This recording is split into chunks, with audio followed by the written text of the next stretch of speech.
You're on the dock with Pastor Troy. We're rock and roll at that on the dock there. That song was cut to you by the guys at this table. We just realized a few minutes ago, forgot rock and roll. We have all the original artists that helped put that together for On the Dock.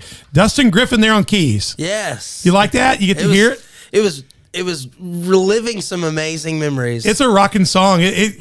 We play it before we start here. A lot of places they just do a podcast and they would throw that in the beginning, and you wouldn't even do it. You just start podcasting. Yeah. Here we play it because it's like we're not in the show until we feel that rhythm.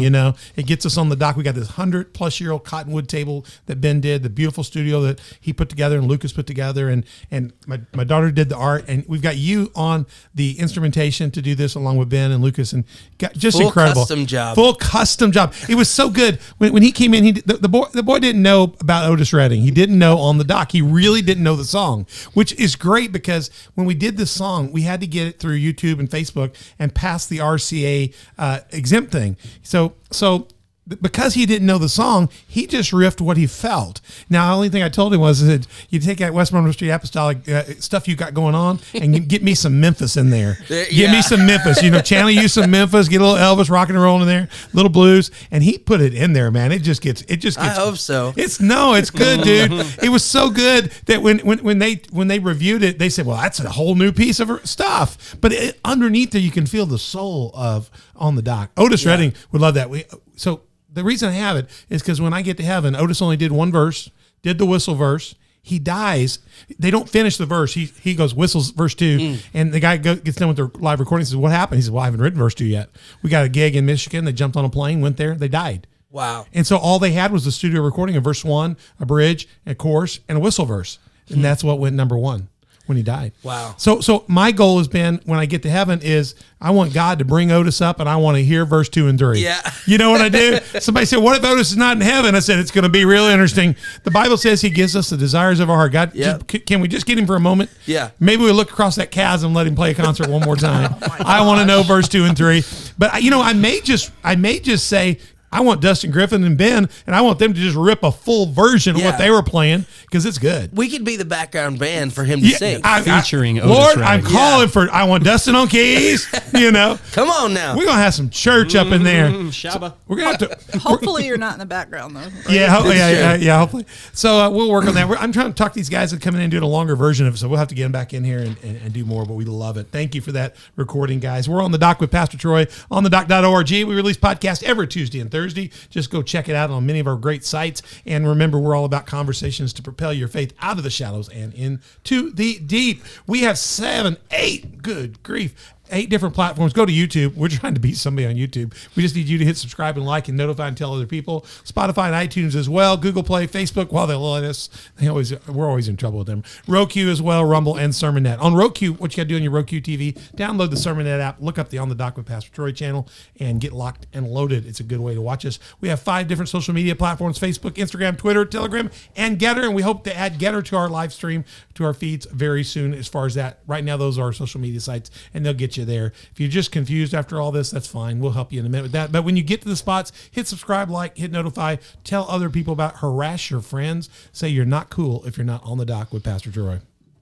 We also want you to be a partner to us. We have 4 tiers of partners, 3 levels of sponsorship. If you want to be a sponsor or a friend of the program, go to Patreon site, check that out, and you can get all the details on that. And hey, we might put your coffee cup on this table. OnTheDock.org is our website. You can find our embedded viewer, links to all of our platforms, links to my Patreon, all the details. And if you're just still confused, email us at info@onthedock.org. Our executive producer, Donna Karnowski, will help you out with that. She will help you. So we're glad to have you here today. Great day, ready to go. Got a whole new podcast set up. We are continuing an incredible series we've been doing. My wife just knocked her drink over on the table. Get up, honey. Clean up on aisle 3. Okay, it's just on the paper. It's just, hey, keep it off the table. Keep it off that cottonwood table. Just throw it on the floor. The carpet can take it. We just had a wreck here. Go ahead, honey. You can go clean it up if you need to. I don't That's fine. see anything to clean up. No, it's okay. It's okay. We problem. We told them we don't stop for anything. We're not stopping. Mother Beth, welcome to the podcast. Thanks. And we're gonna get you a better sippy cup. She's already got a sippy cup. That cup is brought to you by Crown Brew. They have not paid us for this one this week. Not leak proof, by the way. Yeah, but we're gonna get Crown Brew on here again. They've been big supporters of ours. So We'll tell them they owe us a couple more cups of coffee. Yeah.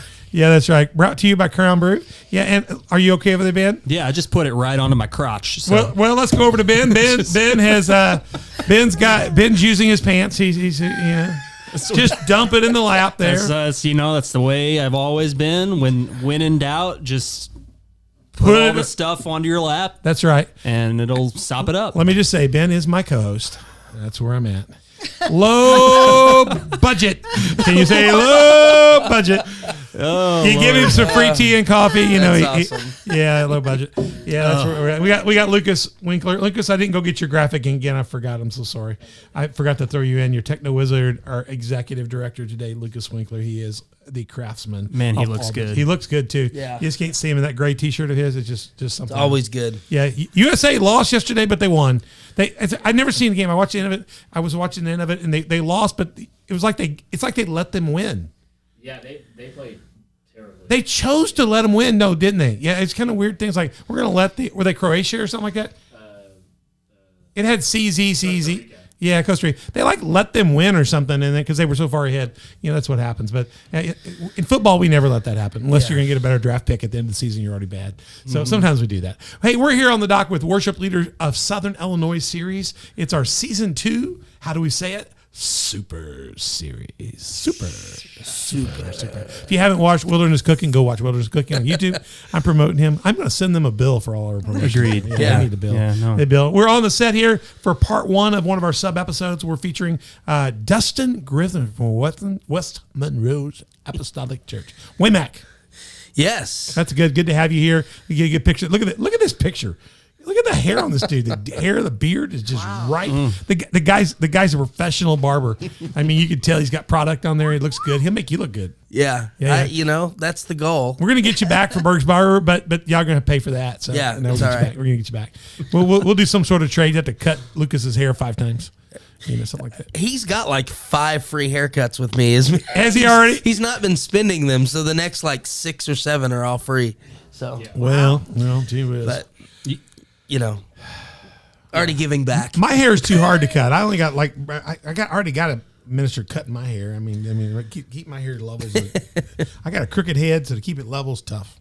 But so we got Dustin with us here from West Monroe. Dustin, just glad to have you here. Thank you. Thanks for being here. Thank you so much. Yeah, we got him here. We used him to get a track out of him, and now we're going to get him here and talk to him about what he really does. That's what I really wanted. Yeah, what you really wanted. Well, tell us where you're serving currently, and just a little bit about where your church family, kind of mission vision. Tell us a little bit about that. Yeah. So I'm at West Monroe Apostolic Church in Herrin, Illinois. Would that be on West Monroe Street? It is on West Monroe Street. I appreciate that when a church is where they say they are. You get churches today and they go, I'm West Monroe, and they've got the new campus out someplace, on Park Avenue. They are still where they've been as long as I've known where they are. Shout out to Greg McCool, wrote a song a long time ago, 11 blocks off of Main at the end of the road. Really? There's a Pentecost church down on West Monroe. It's Organ. and let me say, I left here in '89 to go to.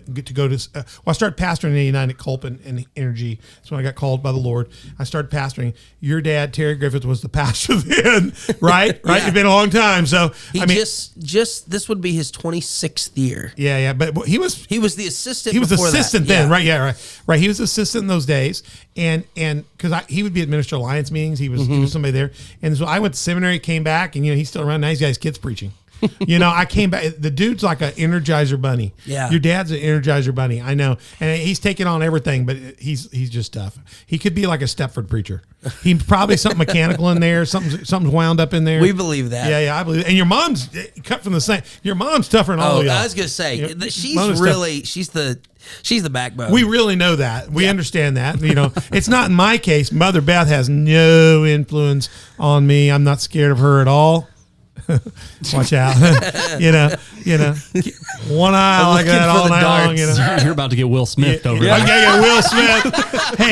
Hey, I'll tell you right now. Same look. She won't Will Smith me. She'll close those hands. That little slap business. She's tougher than that. Huh? She hit me with a skillet. Yeah. She'll bring some iron to the fight. She get in that. She doesn't need protecting, as Will said. If she gets to that purse, there's 357 reasons why I'm going to be in trouble. So you got to get some running. Yeah. Yeah, let me just tell you. Yep. Mama's packing. And Mama can shoot Oh, better than man. I can her pistol. So, That's good to know. no, I'm just telling you, she can shoot. Be careful. For me, you got to wait for the laser dot to catch up. Mama doesn't need it. Mm-hmm. She just lays down cover fire. She's got a cannon. She reminds me of the old grandma from Every Which Way But Loose that comes out with that cannon. It's an old movie from a long time ago. She'd come out just shooting at those bikers. You know, boom, boom. I love that. Yeah, God forbid if awesome. you ever try to jack my wife. Golly. Okay, move on. Move on. He's just so proud of you. I am proud of you, honestly. You're tough. So you're from West Monroe Street, Apostolic Church. Yeah. Been down there for a while. Tell us a little bit about the mission and vision of West Monroe Apostolic Church. Yeah. Well, this year we're kind of going by the mission to know, to grow, and to go. And so West Monroe, we just actually a couple years ago celebrated our 100th year as a church, and something really special happened the week. I would say, actually, it's probably about 3 months before. We were doing some planning. We were really excited to have this, celebration of 100 years and what God's done and all of that. We were meeting up at a local restaurant, and that day, the back half of our church had caved in. Oh no. We had a bunch of, and we had been talking about redoing it and rebuilding, and we were like, we need to wait through the 100, and because it's one for nostalgia, and two just because we've got to put on this 100th event, and it was just really discouraging, and it was kind of like here we are trying to celebrate, and there's all that kind of stuff is happening, and I'll never forget the Spirit of God moved in that restaurant, and a gentleman there gave us a word that the Lord was saying, I want to build a house. Mm-hmm. You guys, this is not a celebration of what you have done.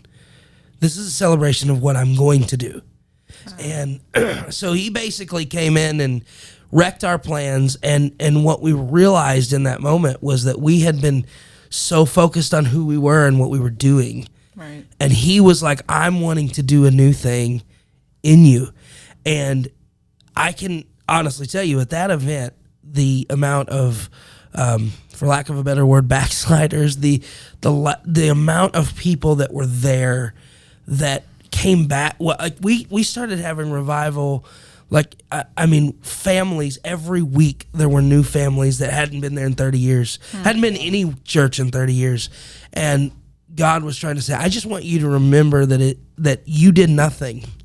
This is me. I have upheld this whole time, this church, this body, and the story of the church is an amazing story. But in that extra part of the story, we realized, man, we have. It's not about us. It's not about what we can build or who we are or what we've been. It's about what He wants to do, and that mantra, I guess, has been. We've used that for the last 2 years. It's totally changed the face of what we're doing and our mindset of what we're doing, and realizing we have to decrease so He can increase. And that's been it's been crazy, because I know for me it was a personal mind shift, and I think every one of the leaders that were there, and we have actually seen real action since that. It's almost like church history is important because the Bible's full of history. Yeah. We've got Genesis, Exodus, Leviticus, Numbers, all tells us about the stories. But I was teaching the other day in Micah in our church. Mm-hmm. And when you look at Micah is a prophecy. Yeah, he prophesies about the Syrian fall, the Babylonian fall. He talks about Bethlehem and Jesus coming from Bethlehem. Mm-hmm. But then he talks about the coming days and the last days. Yeah. And when you realize 3 out of 4 of those things in our time have happened, but the last part of Micah, we're in the story. Yeah. There is history in the Bible. It's good. Our history of our church is great. Yeah. History of your church is incredible. But I think what God wakes us up sometime and says, I'm not done writing the story. Right. Yeah, let's celebrate. Right. That's a great thing. Let's celebrate the Passover and remember, but that's one day. Right. Then they have a harvest festival another day, and then they have the Festival of Booths another day. That's 3 days. Yeah. But for the rest of they took 7 each for those. So Yeah. 21. So the rest of the year, let's turn the turret around, get the tractor moving, and let's push forward. And that sounds like you guys have had kind of Right. almost a kind of a historical rebirth. Yes. Honor your past, Yeah. but then what's next? It was. It was. So did you get the building fixed?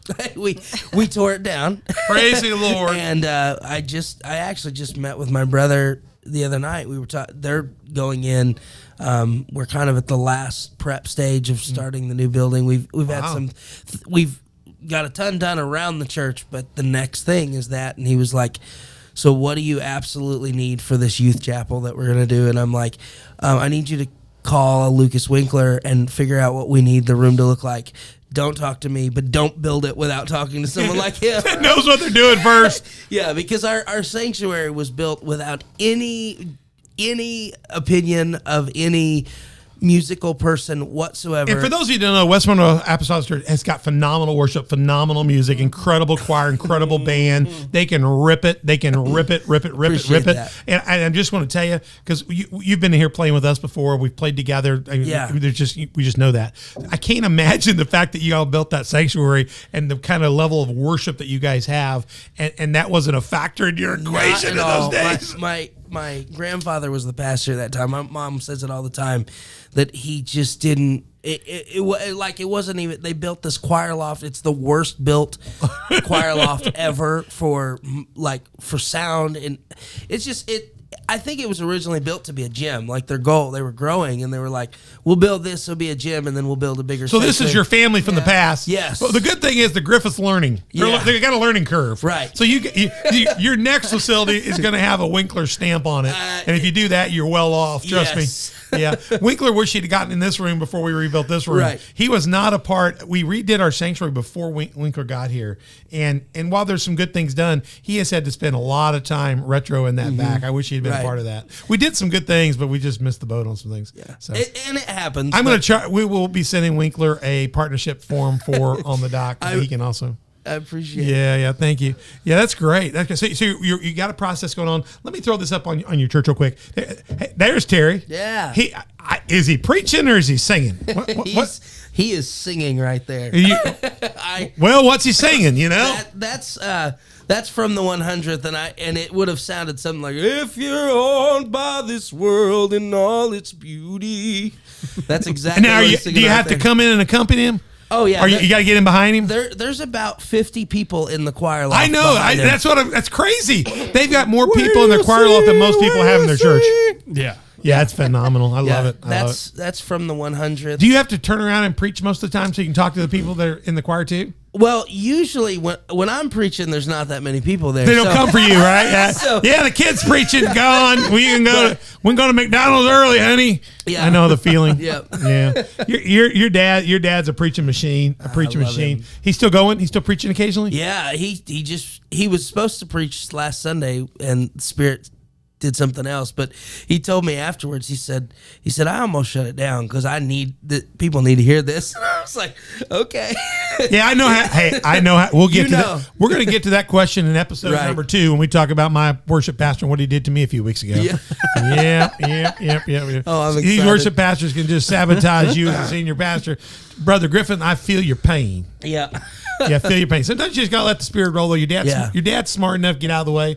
I'm just barely smart enough. I was going to get in the way and pull the boy down, but then my wife grabbed me and said, "Let him go. He's anointed." And she was right. My wife was right. He has done that. There have been times Yeah. where things have happened. I've got stories like that for days. Oh, but- Ben would get out of the way if I was serious. I mean, gosh, Yeah. he was anointed the other day, so I just messing with him. I love you. Like an old, love you. like a I feel the parasite. anointment. Yeah, I feel the anointing. Anointment. Yeah. Sunday school. You guys got Sunday school at 9:30. You guys still do Sunday school? We do. Praise God. Well, Pastor so Griffith. even for us, like there's. I think most people are glad that we're not doing Sunday night anymore. Praise the Lord. consistently. Y'all be tired. There's a hint of us that are like we still struggle with it. It was our best. You feel guilty. Not even guilty. It's like it's our best service. Like I'm not coming in wiped out. I'm a night out. So Sunday morning, I'm like, ditch the Sunday night, I'm like, ditch the Sunday morning and go to Sunday night. That we talked about it, and just but- do a big Sunday school. Yeah, that's what we talked about. Yeah. We're this is all in flux, but I think a church could make a killing on a killer Sunday night. Yeah. I mean, I'll come out and sell barbecue in the parking there lot. you go. Yeah, we have some. I We love bring it. our donkey. Yeah. We do one a month. The very first You do. Sunday of a month, Yeah. we do a Sunday And night. Wednesday night, 7:00, you do service as well. Yeah. Hey, if you want to go at WMAC1.org, that's our website, email address there, Facebook site, check it out. Get out there and go to church with them. And we're always trying to steal people from the church. His brother Jordan's one of the pastors there. He's up and coming, preaching regularly. Yeah. And he's a phenomenal drummer. We are trying to get him and cage him here. You know, we've offered to, like we're going to lock him in the drum cage, and we would beam him in for the message or something like that. So you just need to be careful letting Jordan come in our building. And anytime he could be kidnapped. He's probably here if you miss him. Yeah. Yeah. Hey, it's all right. We'll feed him. He's good. in my van right now. He's in your van right now. He is a phenomenal. Ben just talks about him. He's a good drummer. Anybody? Oh, gosh. Golly, he's in the Cedar sessions. We saw that. Yeah, yeah. he So is. check out that. They've got a phenomenal team there. Go check it out. And gosh, I don't care who's preaching there. It's going to be good stuff. Matter of fact, I'm thinking about just shutting down here and coming out there next week. Come. We're ready. Hey, we're ready. 20 I'm preaching the 24th. Don't joke about so that. You're don't preaching come the that 20. time. Don't come over. Okay. So here we got a couple pictures here. Just throw these up real quick. Got you guys at the Cedar session. That's good. We talked about that. We've got a great episode on that. Check that out. That's featuring Daniel Lopez. Check that out. We'll talk more about that. And these guys are doing some incredible collective ministry with the various great worship leaders in our area. Also, you're married, right? Yes. You're not single. You're not dating. Well, you could be Not dating at and all. married. Just Well, yeah. you better be dating her. We got problems. We are going on dates. We are going on dates. Sometimes. That's a good thing. And you got now this baby in the right and the baby over here is the same baby in the middle. So the It baby's is. getting older. So what's your baby's name? Her name is Anya Marie. Anya, I like that's pretty. Anya Marie. That's very Yeah. pretty. Very pretty. Yeah, it's And- got and- a cool and story. your with wife's that, Kaylee, too. right? Yeah, Kaylee. Kaylee, you guys look happily married. Good grief. Yeah. Where's she from? She's from Herrin. When I moved off and went to Bible school, I was in a lot better shape than I am now, and I remember thinking, I was exploring the world, Right. as I traveled and sang everywhere, and I always remember thinking, I'm not going to meet a girl that's going to want to come back to Southern Illinois, and at the time I felt like. I was if just, you Shanghai him, they have to. You just hit him on the head. You Well- drag him back, just like we did your brother Jordan. He's Right. he's at community. right. Right. And it just, I was like, there's no way it's going to happen. And then when I moved home, we were actually neighbors, didn't know it. She did move. So when I finally met her, we were no longer neighbors. But the fact that she was home, she's the one She's telling been me right there in your neighborhood the whole time. the entire time. and you didn't even know it. Yeah. She knew my brother like 5-6 years before she knew me. Wow. So they went to school together. I married a little younger. That's okay. I got my wife from DeCoin. I mean, she's the last good woman to come out of DeCoin.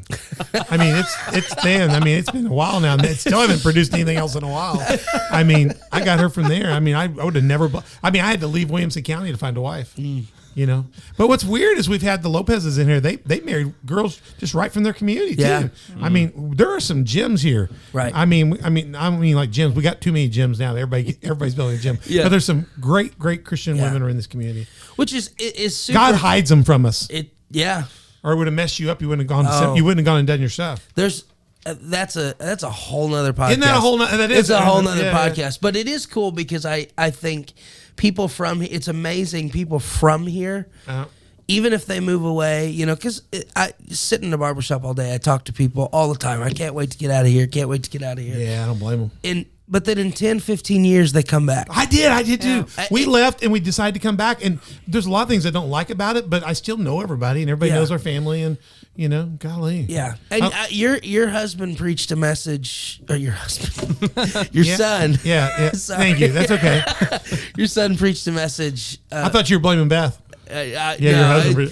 Few years ago, and then I told him I stole it from him.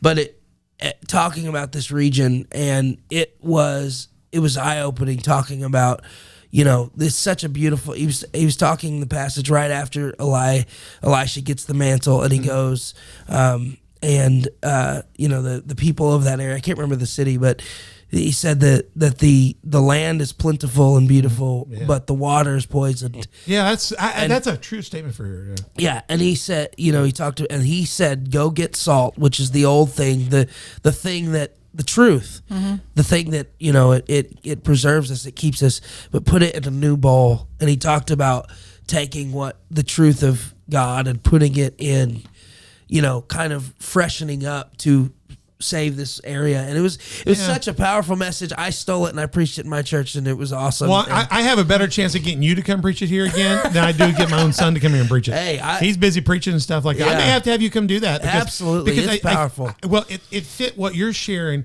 I think really fits for me. It's a beautiful area. We've got incredible resources in the area. We've really got good people that have a heart for God in general. We're in a terrible state. It's the state itself is oppressive down on us. Yeah. If we could be set free from that demon of not loving the Lord and the things that would help us. But we have also got we're far enough south that people can just think of Jesus, and there's a little bit of church in everybody. But we're also just we're stale. There's some history here. We need to repent of some things in the past, from things that have been done, and some people are a little hardened by all the church stuff and this stuff and that stuff. We need to get that fresh water in a bowl, put a little salt in it, and we need some sweet water back in here. And I asked a guy in our barbershop, I was cutting his hair, and that he's a military guy, been all over the country. And I asked him this because I've always wondered, and my mom told me this when she moved here from Michigan back in the day. It was this exact same thing. She said, I've never felt it anywhere else. But, I lived in St. Louis for a couple of years, but I've never lived. We lived in the metro too. Yeah. I've never lived in a small rural community outside of here for an extended period of time.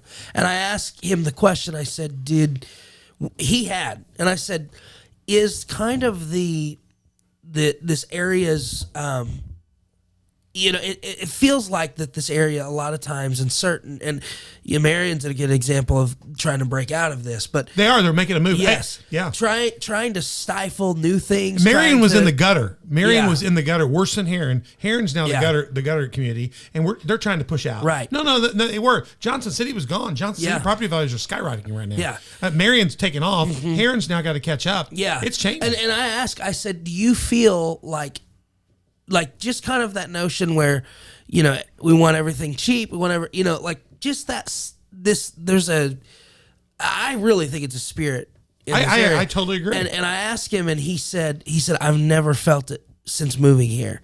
No, there's no other places, even rural communities. They're like, something comes into the city that's like more progressive, and what they're like, oh, that's cool, that's awesome, that may help us.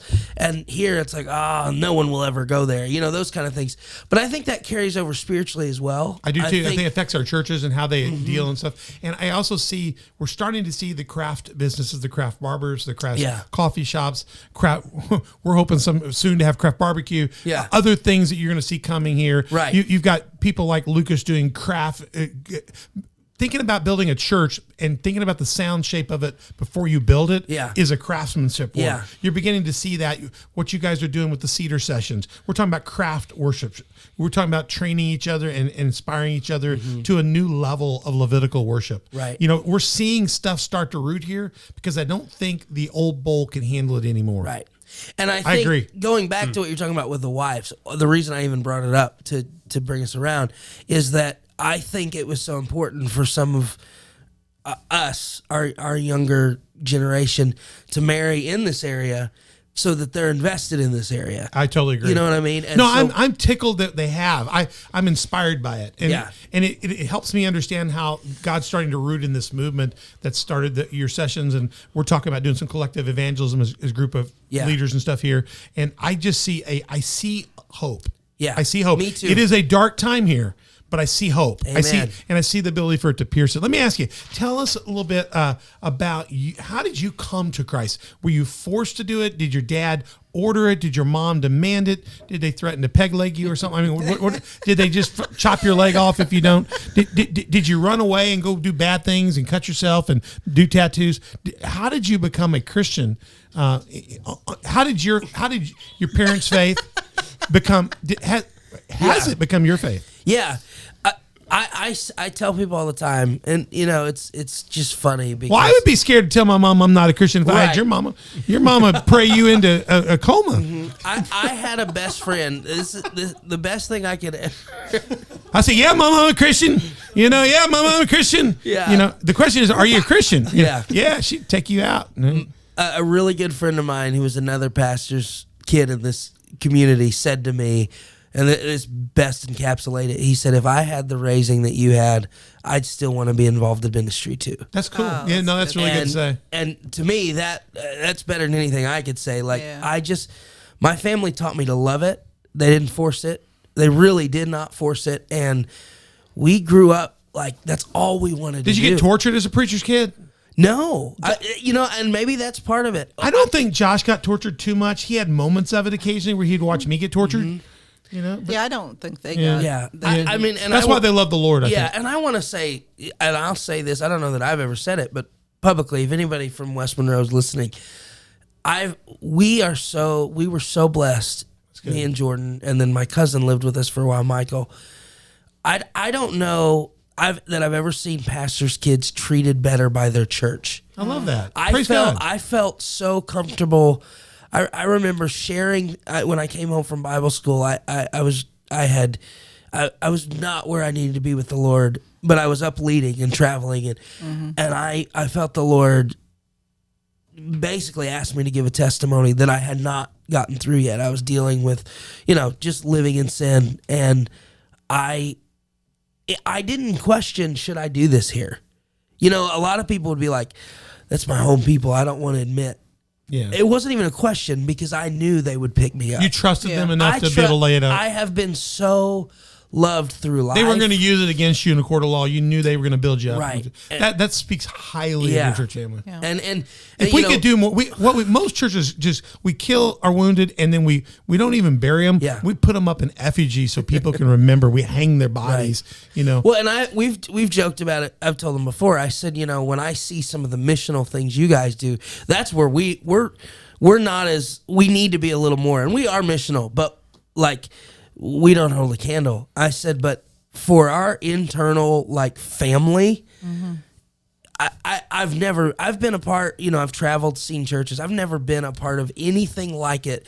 There's a family there that, like I said, sometimes can be a little too family. Yeah, I got you. But you know what I'm saying? Like gotcha. we're very, and so I honestly, I had no other, I even when I was not, doing as I should, I knew, I've never questioned God. I've never anything. I knew, there was no falling away from me. I may live in sin, but I knew, I need to get back. You knew eventually you were coming back. Yeah, because it just not ever left. It didn't ever leave. That is fantastic. To specifically answer your question, I remember when I was 7 years old, there was an evangelist who came, and he preached. It was the day after my birthday, February 20th. Right after my 7th birthday, I was filled with God's Spirit, and I tell this story. I think it may just be in my mind. You're super excited, but he went and got me a cookie cake that said "Happy Birthday" twice, and and that cookie cake, I swear, I ate on it every day. I probably gained 30 pounds from it, and it lasted for 5 months. So I think it was a supernatural cookie cake. Hey, it was like the man. It was like the manna. It was. It was manna. It was a really special thing. He was, and so it was when I was 7. That's when I gave my life to the Lord, and That's cool. And yeah, ever since then, I really. Well, let me say this to you. Don't feel the pressure to do what we do. Let's just do what we do together. Yeah. We'll be there with you. We're going to create mission opportunities where we can strategize together, and we're glad to just share in that. You take any foot rungs you want with us, and we want to learn about how to be a healthier church family from you guys, and to do what you guys do. 100. We've been around. This church has been around just about 40 years now. So if we can, you can be our example of how to get to 100, and we'll take that. I'll run with that. All day long. I respect your dad with greatnest. So, and your family. That. So we feel that about you. And what I like about it is very few people. We have an incredible working relationship with West Monroe. I was there praying for students. They were leading prayer for students in our schools 35 years ago, I was coming to stuff like that. And I've been doing it when I got back. That's the first thing I came and do. When I moved back in this community, it was my first thing in the community. I did the ball knob cross. And then when we got in the fall, the first thing I got asked was by Terry if I'd come lead the prayer for students going back to school. You know, and I left a Methodist preacher and came back an independent preacher. And he loved me both sides of that. You know, and there's good reason not to or to, but I've always been a man of God, and I can always see that in Terry, and I just love the fact that he has a heart for this community and the students of this community, and the fact that they would demonstrate that even with their own student being one of the preacher's kids, shows me that's authentic and deep. That's deep. And I'm blessed. We need churches with that. We need churches like us. We put them all together. We'll kick the devil's butt plumb out of here eventually. Amen. We're going to have revival here. I believe it. Let me ask you real quick before I get to the heart of the question for this. Tell me about this real quick. Lee Marie, you just did this. Yeah. The LeeMarieBand.com. Tell us what's going on with all this. Yeah. So for my entire life, I've wanted to make music, and probably, as these guys around me know, my biggest struggle is wanting to make music. It's both a blessing and a curse. But and when I met my wife, I always say that when I first saw her, I was like, I need to date this woman. When I heard her sing, I was like, I have to marry her. And so, and the first night I met her, she got out her guitar and started playing and singing. I was like, what is this? You know? And so, she's a musician too. Girl's got pipes. Yeah. She's got pipes too. Yeah, I've heard her sing. Yeah. And hey, if she had come home one night, she could be here with Jordan. right. Yeah, we take her too. Yeah, she's actually in the van as well. Have you seen the movie Taken? Yes. It's what's that? Does she play drums too? I'm sure she could learn. She can keep a beat. Yeah. Hey, we'll take it. But she's gifted too. You're so blessed. But yeah, so, and I've wanted to do a project with her for a while. She's like, she could care less. Nothing on here is. She's just like, yeah, I'll sing with you. You know, I'll make you happy. And so this is. But we put out about 4 songs with helper brother Ben. He co-wrote one of my songs. So we've just been putting out music. We got another one. I just got sent a mix today. So and you can go find they're available on this website. You can go see LeeMarieBand.com, and it's on there. It's got links to all the music, all of the socials, Spotify, iTunes, everything. all of the Everything distributing Yeah. Distributing places. Yeah. Okay. That place. Fantastic. Go check it out. I mean, just phenomenal ministry there. Thank you for sharing that. And I know you guys have just recently done an event. You did an event, right? Mm-hmm. Right. Fantastic. Yeah. I will say July 16th, because I think this will be coming out maybe later. If not, they can go watch it on YouTube. Right. If it hasn't already happened, when you're listening to this, July 16th, we're opening up for We Are Messengers. Oh, really? At the Cross, That's incredible. So yeah, come out and see us. Or maybe they'll be able to live stream it, even if it's after the fact. They'll be able to catch it and stuff. Yeah. We just want to follow you and see what you're doing and all that stuff. Heck, we're excited. You can cut all that out if no, we won't cut it out. It doesn't matter what the date is. People can go. If you do anything today, present or past, it's like there. Yeah, we had a guy at this table, one of the worship leaders. He was on American Idol in 2015. I can find his clips. Yeah, everything today is just out there. It is. I mean, like the Cedar sessions. You can go watch those Cedar sessions, and they're great. Hey, let me get to the heart of our question. We've got about a few minutes left. We'll be running out of time for this episode, but we're going to go much deeper. But we want to get to the big question for this episode. Yeah. And the big question for us is, for you as a worship leader and somebody that champions worship for West Monroe, for you, what, and you can give us the process, the spiritual, whatever, but for you, when you think of the heart of worship, getting your people, yourself, the church back to the heart of worship, how would you define that? What does that look like for you, the heart of God, the heart of worship? And it, not to be too, I don't know, I won't even preface it, but for me, truly, is the heart of worship is when everything about me is destroyed and he's lifted up. Mm. And that's not in music, that's in everything. Mm-hmm. And so it starts with me, I said it earlier, decreasing so he can increase. That's worship. And we can worship a lot of things, but he is so amazing and so great that the only proper worship that I can give, like I can't even properly worship him, but the most proper worship is literally emptying myself out where there's zero of me. And so it has to start there, because me giving him 70% and me keeping 30% Yeah. isn't good enough. And so to me, that is worship. Like, and I know people say things like that a lot, but really in the last couple of years, and it's the biggest struggle I have in life, is getting rid of myself. And I had a guy in my church say this to me. He said, the hardest scripture you'll ever have to deal with in the Bible is where, David talked in Psalms, and he said to lean not on your own understanding. Yeah. He said, because in that, every morning when you wake up, if you roll over, check your phone, whatever you do, you don't even think about it. You get up, put on your clothes, however, whatever your routine is, it's just habit. He said, that's your own understanding. And Scripture says to lean not to that, but in all your ways, acknowledge him. And, I think, and then just quickly, if you go back and look at in the Genesis account, and I've been studying this lately. I know you've heard me say this 7,000 times, but when you think about the one temptation Satan had in the garden to give man, to cause the downfall of man, if he had one, and he had all that time to think about it, what was that temptation? It was the knowledge of good and evil. It was being able to make our own decisions and not follow the voice of the Lord. That's really good. To be really our good, own really God. Good. Yeah. And every time I sin, every time I fall short, it is because I'm trying to be my own God. I'm trying to increase. I want to make my own decisions. I want to make it about me. I want all the glory, whatever it is. And so to me, worship is restoring garden relationship and saying, it is whatever your word says. Whatever you say to me, I'm doing. And in turn, that bleeds in when I'm on stage, I have to completely be emptied out. And when I'm talking to somebody and reaching out to people, I have to be emptied out. And it is a daily struggle for me. Yeah, that's it is really good. In the last couple of years, because that's exhausting.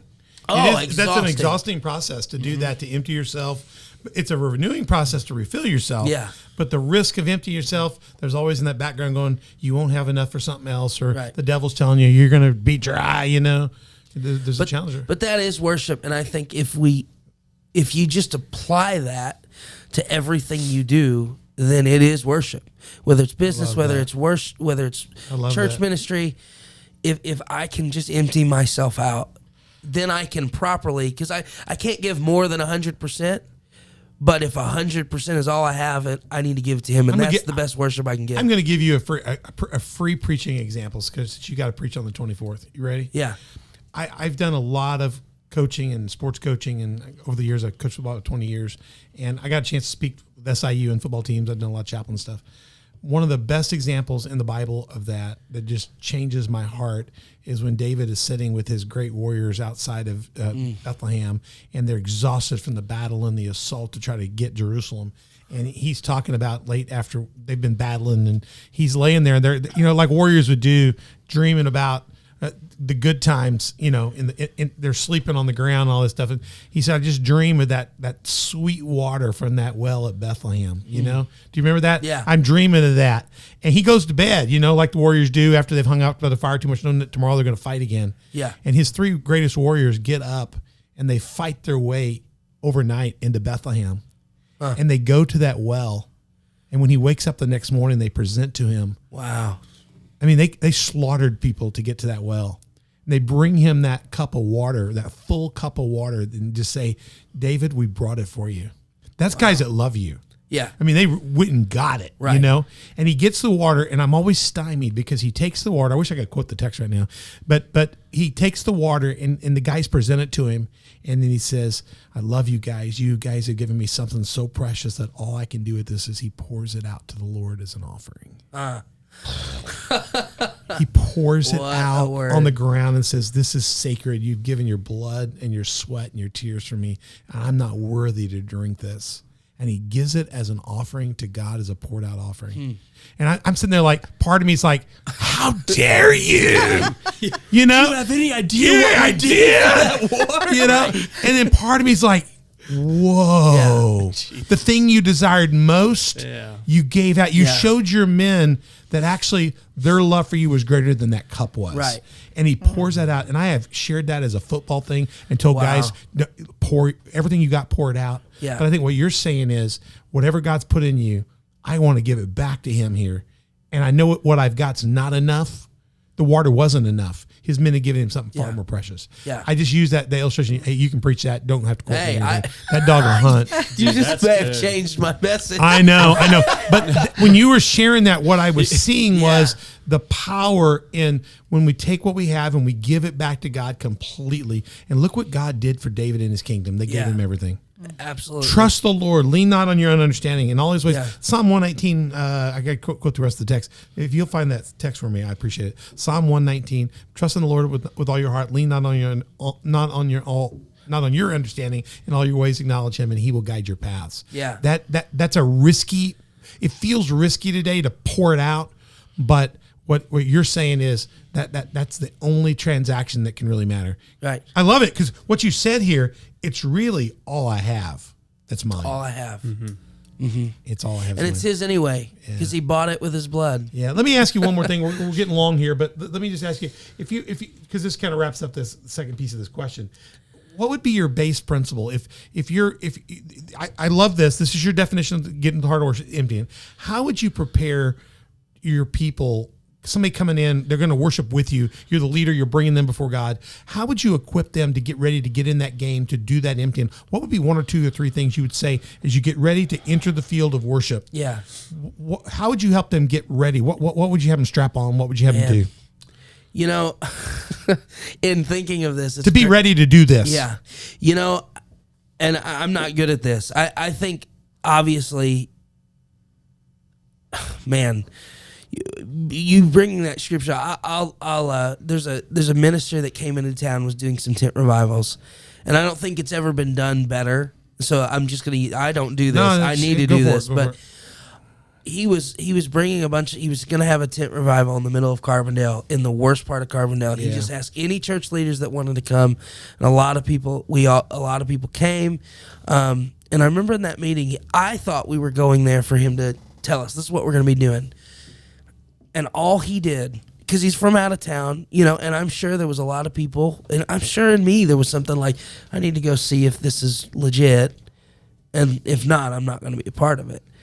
He walked into that room, and then he said, he talked for maybe 10 minutes, and then he got out a bowl and water and a washcloth, and he said, if you don't mind, I want to wash every one of your feet.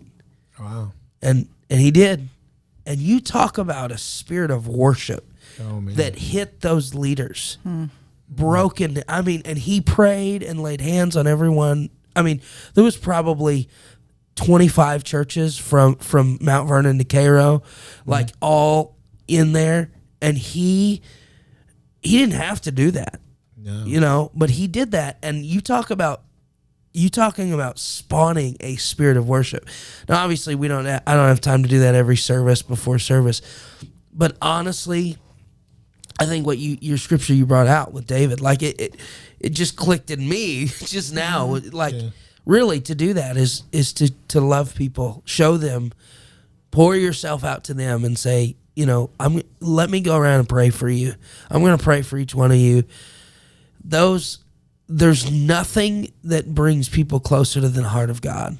I mean, he gave, you know, in the New Testament, he said, all the commandments rest on the two, to love God and love your neighbor, love your brother and sister, and as yourself. And what do we need? What do I need? I need to be loved. I need to be encouraged. And so I don't even think it starts with like, hey man, that guitar solo was awesome. Like it's more like, I'm just praying for you and I love you. Those moments, I can get out on stage and do anything if I have had somebody walk up to me and bless me. So what you're saying is the prep phase for you is to come in with the attitude to love people. Yeah. Come in ready to love people, and then to pour yourself out both to people and to God, I guess. Yeah. And then And in essence, that would make you an empty bowl. Then you could receive. Yeah. Yeah, then you could really You know, and I can't take total credit. Your scripture just made me think of that. No, I just I'm gonna need to shift my well, whole no, focus. you started with when you said everything about me is destroyed. When everything about me is destroyed and lifted up, then you're kind of at the point where you've offered something you can really offer. It's your life. Yeah. And what David recognized in pouring the water out was the gift wasn't in the water. The gift was in those men that had poured their lives Yeah. out. You know, they had risked everything. amazing. And he honored God with it because, I mean, to be loved like that, to know people love you so much that you would do that. He was saying, I'm not worthy to drink that. He said, I'll deny myself too. Yeah. And I love it. And that's why David's men fought for David the way they fought for him. That's why when he became king and had to march out of the city when his own son took him over, those men marched out with him. Yeah. You know, they left everything with him. Yeah. And then they came back in with him. So God will be with you when you do that. Amen. This has been powerful. We're nowhere near done with this. This is part 1, but we're gonna get a lot deeper in this. Man, you got a little depth on you, man. I mean, don't let anybody The Lord. don't let anybody fool you there. We're having a great time with this. We'll be back in part 8, which is actually part 2 of this sub-series with Dustin Griffith from West Monroe Apostolic Church. We'll be checking that out. So I'm glad you're here with us on the dock. And you can always find us at onthedock.org. And you can get more information with emailing us at info@onthedock.org. Find one of our 8 platforms to watch us on. We prefer YouTube, Spotify, and iTunes, but you're welcome to use any of those auxiliary platforms as well as our 5 social media sites. Please, if you would, when you find them, hit subscribe, hit like, notify, and tell people all about it. And make sure you do that. And I want to remind you, don't forget to go check out West Monroe Apostolic Church, Sunday School 9:30, Sunday worship 10:30, Wednesdays at 7. Check out their website, get information on that. Go see them cut loose. It'll be a great experience for you. We want you to get out there and do that. And you can always become a partner or a friend of our program by going to our Patreon site. Check that out. And if you're looking for another place to go to worship, we worship at 10 o'clock on Sundays. Check us out at coftv.com on our virtual campus. You can kind of get a peek at us, see if you're interested. We just want you to be in worship in this community someplace. Amen. West Monroe is a great place to do it. I highly recommend that. Now, we got a real treat for you as we close out this episode. And after I wrap up here in just a second, each of these guys that have been coming in, we have been taking them in the studio. And Dustin has blessed us with an incredible piece of worship music that he's going to put before you. And so as we wrap up this episode, Lucas has produced this with our team here. And you're going to hear from and enjoy the worship of Dustin Griffith from West Monroe Apostolic. Dustin, thank you for being here on the dock with us today. God bless you. And join us again at the next episode and enjoy this worship piece from Dustin Griffith. Thank you.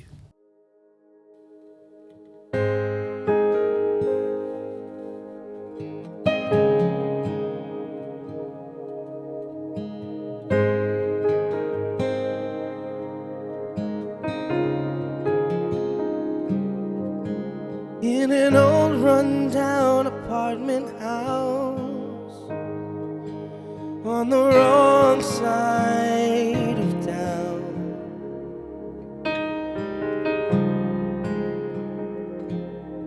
sits a man upon a threadbare couch, not one friend to be found.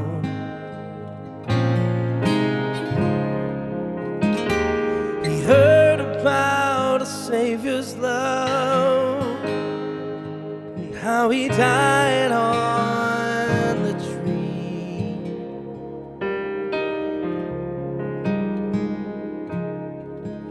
And he searched his soul wondering, is that special love for me? Oh, once and for all, he paid my price when he became my sacrifice. He didn't even mind my cost. Just for me, he bore the cross. No greater love you will find. He died for all mankind, once and for all. Oh, he died once for all. Oh.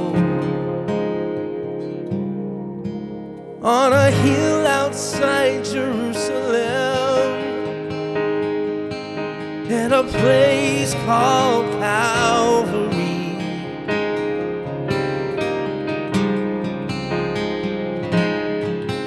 Hung a man between two rugged thieves.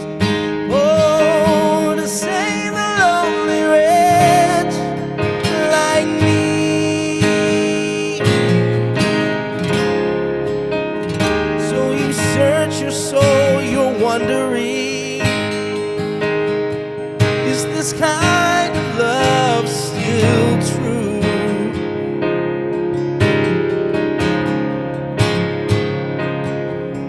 Just open up your heart, my friend, and it's available to you. Yes, it is. Oh, once and for all, He paid my price when He became my sacrifice. He didn't even mind the cost. Just for me, He bore my cross. No greater love you will find. He died for all mankind, once and for all. Oh, once and for all, He paid my price when He became my sacrifice.